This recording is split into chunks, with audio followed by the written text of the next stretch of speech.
د بغلان د ټولو ولسوالیو څخه د عمري قلي اردو د درېیمې پلې لیوا د مسؤلینو لوري د نظامي تخریب شوو وسایطو راټولولو لړۍ پیل شوې چې تر دې دمه پورې 50 وسایط د بغلان درېیمې لیوا او کندوز کې عمري قلي اردو ته د جوړولو په موخه انتقال شوي دي. د 219 عمري قلي اردو د درېیمې پلې لیوا قومندان مولوي شاکر وایي چې د منظم پلان له مخې د دې ولایت له ډېرو ولسوالیو څخه 40 خاموې ټانکونه رینجر او انټرنیشنل وسایط چې د نښتو پر مهال تخریب شوي راټول کړي دي چې زیات شمېر یې په بغلان ولایت کې د درېیمې پلې لیوا په ورکشاپ کې جوړیږي او کم شمېر ضربتي زغروال ټانکونه چې د درېیمې پلې لیوا په ورکشاپ کې د جوړېدو امکان نه و هغه د ترمیم په موخه په کندوز ولایت کې د میاشتې 219 عمري قلي اردو ورکشاپ ته لیږلي دي. موږ د منظم پلان مطابق د مختلفو ولسوالیو څخه تقریبا تر 40 شاوخوا پورې ټانکونه رینجر انټرنیشنل راټول کړي دي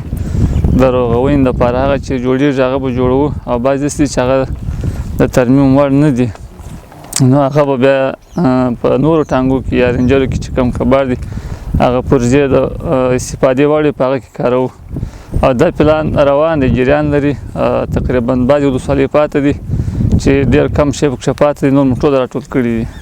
مولوي اسدالله مصطفی هاشمي د بغلان د اطلاعات او فرهنګ رئیس وایي چې ولایتي اداره دې ته ژمنه ده څو د دې ولایت له ټولو سیمو کلو او ولسوالیو څخه د بېلابېلو نظامي ارګانونو تخریب شوي نظامي وسایط راټول او د یوه قوي وسلوال ځواک د رامنځته کولو په موخه هغه جوړ او ګټې اخیستنې ته تیار کړي.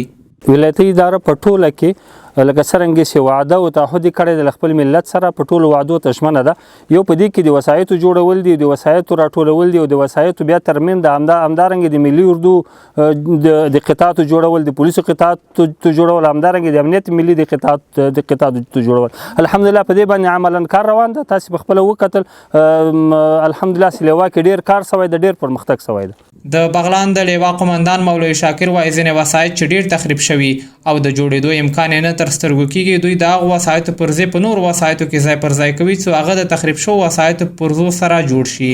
مسؤلین وایي په دغه ولایت کې د ملي اردو درېیمې لیوا خپل فعالیتونه د اردو د تنظیم او لا مسلک کېدو په موخه پیل کړي او په روزنیز مرکز کې اوس مهال 400 زیات کسان په نظامي زده کړو بوخت دي. نورګل اندړوال، میلمه راډیو، بغلان.